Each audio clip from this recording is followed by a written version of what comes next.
రమేష్ గారు ఒక కాలర్, ఎందుకంటే ఎంతమంది ఉపాధ్యాయులకు అవసరమైతే అంతమందికి అవకాశం కల్పించాం. 5 నిమిషాల్లో 10 మంది ఉపాధ్యాయులు చెప్పిన. రమేష్ గారు మీ ఒపీనియన్ చెప్పండి ఫాస్ట్ గా. సార్ ఇప్పుడు యాక్చువల్ గా ప్రైవేట్ కార్పొరేట్ స్కూళ్లలో ఎల్కేజీ యూకేజీ నుంచి స్టార్ట్ చేసి ఉండటం వల్ల గవర్నమెంట్ స్కూల్లో గానీ జిల్లా పరిషత్ స్కూల్లో గానీ స్ట్రెంత్ రావట్లేదు. కారణం ఏంటంటే అక్కడ అడ్మిట్ అయినటువంటి పిల్లలు అక్కడే చదివేటువంటి పరిస్థితి ఉంది. ఫౌండేషన్ స్కూల్స్ పెడతామంటారు కదా, తెలంగాణ ఫౌండేషన్ స్కూల్స్ అని. కాదు, అదే ఫౌండేషన్ అని కాదు కానీ ఇప్పుడు ఇంటిగ్రేటెడ్ స్కూల్స్ పబ్లిక్ స్కూల్స్ కంటే ముందుగా ఈ ఎల్కేజీ యూకేజీ గానీ నర్సరీ గానీ ఆ స్కూల్స్ తోటి స్టార్ట్ చేస్తే గవర్నమెంట్ యొక్క ఉద్దేశం నెరవేరే అవకాశం ఉంటది. Okay okay.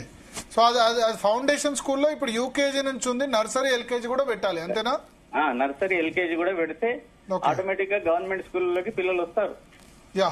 సో చాలా మంది ఎవరు ఇప్పుడు వాళ్ళ ఒపీనియన్ చెప్పొచ్చు. జిల్లా పరిషత్తులలో పిల్లలు లేరు అనే దానికంటే ఎట్లా వస్తారు పిల్లలు? పిల్లలు ఎలా వస్తారండి? 6వ తరగతి నుంచి అడ్మిట్ చేసుకునేటువంటి పరిస్థితుల్లో ప్రైవేట్ నుంచి మళ్ళీ గవర్నమెంట్ స్కూల్ కి వచ్చే పరిస్థితి ఉండదు కదా. Okay okay okay. ఇందులో ప్రధానంగా ప్రైమరీ స్కూల్స్ 18,254 స్కూల్స్ ఉన్నాయి. గత సంవత్సరం 1,362 పాఠశాలకు అనుమతి ఇచ్చాం.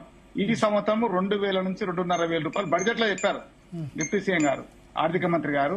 ఈసారి కొత్తగా అంటే ఇంకా 15,000 పైచీలకు ప్రైమరీ స్కూళ్లలో ఎల్కేజీ నర్సరీ యూకేజీ ఉండదు.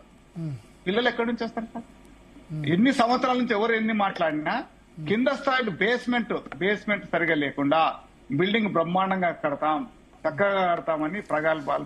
గురుకులాల్లో జాయిన్ అవుతున్నారు 6th క్లాస్ లో. గురుకులాలకు చేరిపోవడం అనేది బాగా గుర్తుపెట్టుకోండి సార్. అక్కడ మేము ఫస్ట్ క్లాస్ లేకపోతే ఎల్కేజీ యూకేజీ లేవు, డైరెక్ట్ 6th నుంచి గురుకులాలు స్టార్ట్ అవుతున్నాయి కదా.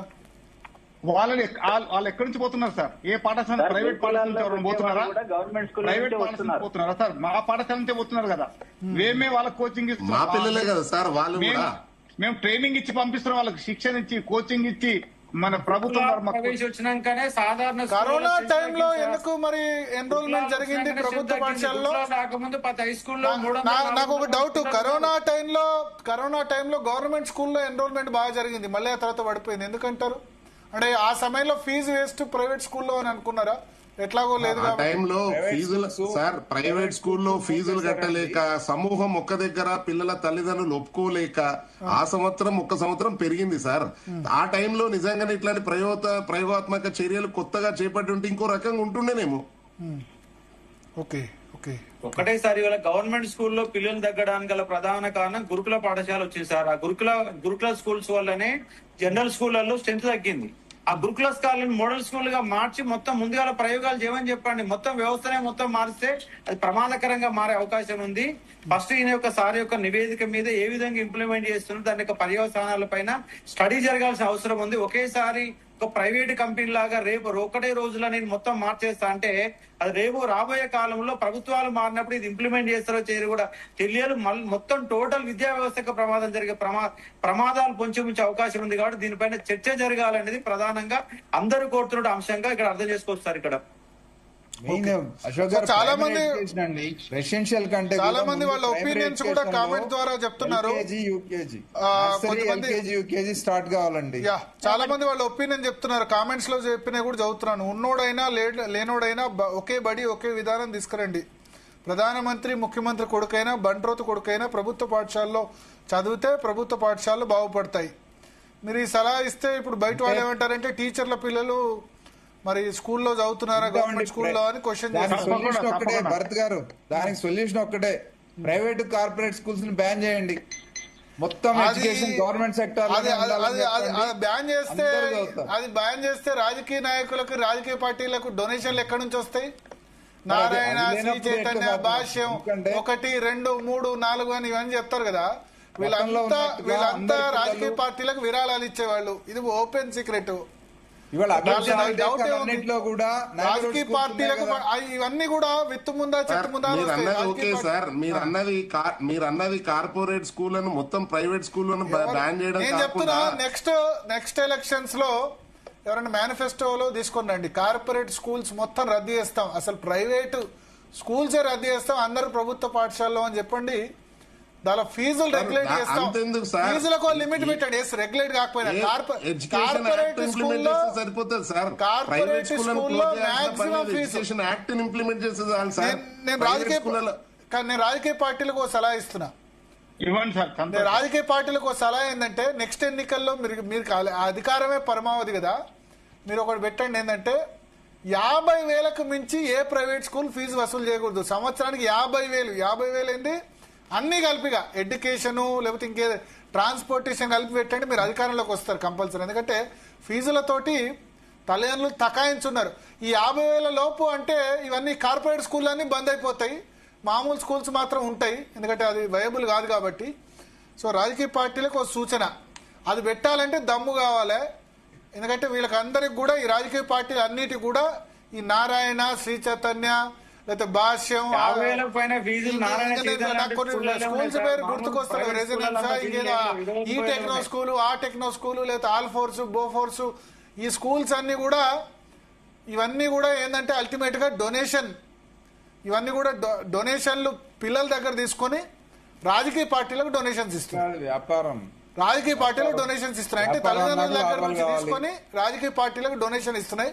అన్ని రాజకీయ పార్టీలు కూడా వీళ్ళ ద్వారా లబ్ధి పొందిన వాళ్ళు. అందుకని ఎవరు దాని మీద మాట్లాడరు, చెప్పలేరు. కార్పొరేట్ స్కూళ్లను రద్దు చేసే దమ్ము ఏ రాజకీయ పార్టీకి ఇప్పుడు లేదు. కొత్త రాజకీయ పార్టీ లేదా కొత్త సిస్టమ్ ఏమైనా వచ్చి నేను కార్పొరేట్ స్కూల్ రద్దు చేస్తా, లేదా కార్పొరేట్ స్కూల్లో, ఎందుకంటే ఆకునూరు మురళి కమిటీ రిపోర్ట్లో ఉంది ప్రైవేట్ స్కూల్లో ఫీజు రెగ్యులేట్ చేయాలని చెప్పి, మాక్సిమం సీలింగ్ 50,000. ఎందుకంటే టీచర్లకు అంతకంటే ఎక్కువ ఇస్తలేరు ప్రైవేట్ స్కూల్ టీచర్లకు. ఇవ్వనప్పుడు వీళ్ళ ఆ పైసలు దేనికి ఖర్చు పెడుతున్నారో ఎంత 5% మాత్రమే తీసుకోవాలి విద్యలో, అంతే కదా. విద్య is not a education is not a commercial thing కదా. 5% ప్రాఫిట్ అని రూల్ ఉంది. 5% ప్రాఫిట్ ఎవరు మానిటర్ చేస్తున్నారు? మన కాలర్ రెడీగా ఉన్నారు, మల్లికార్జున్ హైదరాబాద్ నుంచి. మల్లికార్జున్ గారు నమస్తే మేడం. నమస్తే అండి, చెప్పండి మీ డౌట్ ఏంటో మాట్లాడండి. మేడం భరత్ సార్ గారికి మీకు అంటే విద్యా విధానం మీద చర్చ పెట్టి ఒక వారం అంటే విద్యా కమిషన్ చైర్మన్ రిపోర్ట్ ఇచ్చిన నుంచి అంతకంటే ముందు కూడా పెడుతున్నందుకు మా టీచర్ల తరఫున యూనియన్ల తరఫున ధన్యవాదాలు మేడం. నేను ఇక్కడ చెప్పాలి, ఎందుకంటే మాకు చాలా సంతృప్తిని ఇస్తాయి. ఎందుకంటే ఈ రాజకీయ పార్టీలు చర్చలు మిగతా టాపిక్స్ కంటే ఓ ఎడ్యుకేషన్ మీద చర్చ జరిగితే లాభం, ప్రజలకు లాభం. ఈ రాజకీయ చర్చ మీరు పక్షపాతం లేకుండా మాట్లాడుతున్నారు. ఎందుకంటే అల్టిమేట్ గా ప్రజలకు లాభం. ఇటువంటి అంశాల మీద చర్చ పెట్టడం అంటే నాకు చాలా ఆసక్తి, కానీ రోజు ఇటువంటి అంశాలు దొరకవు. ఇక తప్పదు, మేము కూడా రాజకీయ పార్టీలు ఆ ఇష్యూస్ మీద పెట్టక తప్పదు. బట్ ఇటువంటి అంశాల మీద చర్చ అంటేనే మాకు ఇష్టం. ఎస్, మీకు ఇష్టము ప్లస్ సమాజానికి ఉపయోగపడుతుంది, సమాజానికి ఉపయోగం కాబట్టి ఇష్టం, అందుకనే. సరే సార్, ఏం లేదు, ఇప్పుడు పబ్లిక్ స్కూల్ మీదనే దృష్టి పెట్టారు విద్యా కమిషన్ చైర్మన్ గాని ముఖ్యమంత్రి గారి. ప్రాథమిక విద్యకు పునాది, దాన్ని అంతా అంటే విడిచిపెట్టారు. మేము అడిగేది ఏంటంటే ఫౌండేషన్ స్కూల్ అని కమిషన్ లో చెప్పారు. కాకపోతే ఫౌండేషన్ స్కూల్స్ నర్సరీ నుంచి 5th వరకు ఉండాలా?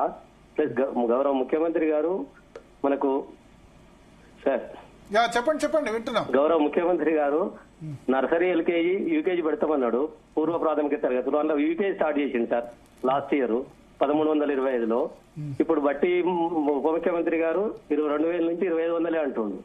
ఇంకా 18,000 అంటే ఒక 2,000 స్కూల్ పోయినా కానీ ఇంకా 16,000 స్కూళ్ళు ఉంటాయి. కనీసం ఒక 8,000 స్కూళ్లను 6,000 స్కూళ్ళలో వేస్తే మనకు 3 years లో పిల్లలు వస్తే ఆ పిల్లలు కంటిన్యూ అవుతారు సార్ 10th వరకు కూడా. మళ్ళీ ప్లస్ నర్సరీ నుంచి 12th వరకు నడపడం అంటే చాలా ఇబ్బంది సార్ ఇప్పటి పరిస్థితులలో, ఇప్పటి జనరేషన్ లో. ఇప్పుడు నర్సరీ నుంచి 5th వరకు ఉండాలి, 6th నుంచి 12th వరకు ఉండాలి సార్. అది సిస్టమ్ ఉంటే విద్యా విధానం ప్రయత్నం అయితే చేస్తున్నారు రేవంత్ రెడ్డి ఆయన ఎడ్యుకేషన్ మినిస్ట్రీ దగ్గర పెట్టుకుని. దాని మీద మేము సంతోషం వ్యక్తం చేస్తున్నాం సార్. మంచిది. నేనైతే ఇప్పుడు మార్పును వ్యతిరేకించడం, గుడ్డిగా వ్యతిరేకించడం కుదరదు. నా వ్యతిరేకత ఒకటే, 200 కోట్లు ఒక స్కూల్ అంటే మాత్రం నేను వ్యతిరేకిస్తా. అదంతా కూడా అది కూడా వ్యతిరేకించాల్సిందే సార్. అది దేనికోసం 200 కోట్లు ఒక్క స్కూల్ కు పెట్టే బదులు ఒక స్కూల్ కు 4 నుంచి 5 కోట్లు ఖర్చు పెడితే బ్రహ్మాండంగా తయారైతే 200 కోట్లు పెడితే ఒక జిల్లా మొత్తం బాగా స్కూల్ మొత్తం బాగుపడుతుంది సార్. ఇప్పుడు మీరు అన్న సుభాష్ రెడ్డి గారికి స్కూల్ 5 కోట్లు ఖర్చు సార్. అట్లాంటి కోట్ల ఎన్ని బిల్డింగ్స్ కావచ్చు సార్? 5 కోట్లు కాదు, 2-3 కోట్లైనా మంచిగా అవుతాయి సార్ ఒక స్కూల్. అంతకంటే మించి ఏముంది కదా ఆల్రెడీ. అంతే సార్, ప్రతి స్కూల్ కు అంత పెట్టాల్సిన అవసరం లేదు. 2 కోట్లు స్కూల్ పెట్టా బ్రహ్మాండంగా. ఇప్పుడు ప్రైవేట్ వాళ్ళు అంత ఖర్చు పెడుతున్నారు, అపార్ట్మెంట్ లో స్కూల్ పెట్టి నడిపిస్తున్నారు. అయినా వస్తలేవా రిజల్ట్స్? కానీ సో మొత్తానికి చాలా మంది పాల్గొని తమ ఒపీనియన్ తెలియజేశారు. ఓవరాల్ గా నా ఒపీనియన్ ఒకటే, పబ్లిక్ స్కూల్స్ ను తెలంగాణ పబ్లిక్ టీచర్ల సంఘాలందరూ కూడా ఒక మాట ఇక్కడ రేషనలైజేషన్ కు మేము వ్యతిరేకం కాదు అని చెప్పారు. మంచి పరిణామం. ఎందుకంటే మీ స్కూల్స్ ను మీరే కాపాడుకోవాలి, రాజకీయ నాయకులు వాళ్ళు ఎవరు కాపాడలేరు. ఎందుకంటే మీ స్కూల్స్ ఎన్ని తక్కువై, మీ స్కూల్స్ ఎన్ని తక్కువై, టీచర్లు ఎంతమంది తక్కువై, ఎంత ప్రభుత్వానికి మిగులు అవుతుందని వాళ్ళు చూసుకుంటారు. భర్త గారు మీ కంక్లూజన్ లో రేషనలైజేషన్ అంటే గవర్నమెంట్ చేసే 25 జీవో ప్రకారం చేసే రేషనలైజేషన్ మాత్రం కాదు, అదొక సవరణ జరిగిన తర్వాత అంటే రేషనలైజేషన్ జరగాలి. నేను అనేది ఒక డీసెంట్ రేషనలైజేషన్, డీసెంట్ రేషనలైజేషన్ వాడాను నేను. అపోజ్ చేశాము. ఇప్పుడు దాకా 6 ఏళ్ల నుంచి అమలు జరగలేదు. ఇప్పుడు ఆ జేవో పెట్టి రేషనలైజ్ చేస్తామంటే మాత్రం అంగీకరించేది లేదు. రేషనలైజేషన్ చేయాల్సి వచ్చినప్పుడు రేషనల్ గా చేయాలి. రేషనల్ పేరులోనే ఉంది రేషనలైజేషన్.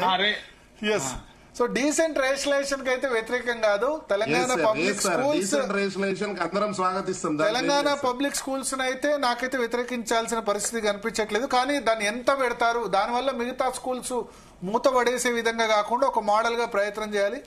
ఇంటిగ్రేటెడ్ స్కూల్స్ మాత్రం డెఫినెట్ గా 3700 పరిసెప్టీ అంటే అది దాని అర్థమైందో ఎవరికైనా తెలుస్తుంది. ఈ ప్రభుత్వమే కాదు, అంతకుముందు ప్రభుత్వమైనా, ప్రభుత్వాలన్నీ కూడా నెక్స్ట్ ఎన్నికలకు పోవాలి కాబట్టి ఆ ఎన్నికల ఫండింగ్ కోసం ఇవన్నీ కన్స్ట్రక్షన్లు ఇవన్నీ చేస్తూ ఉంటాయి. అందులో భాగంగానే వీళ్ళు కూడా చేస్తున్నారని నేను అనుకుంటున్నా. ఒక్క స్కూల్కు 200 కోట్లు మాత్రం అవసరం లేదు. దానిలో 200 కోట్లు మినిమం 100 నుంచి 120 కోట్లు కమిషన్లు తప్ప ఇంకేం ఉండదు. అది ఎవరైనా ఏ ప్రభుత్వం అయినా అదేవిధంగా చేస్తుంది.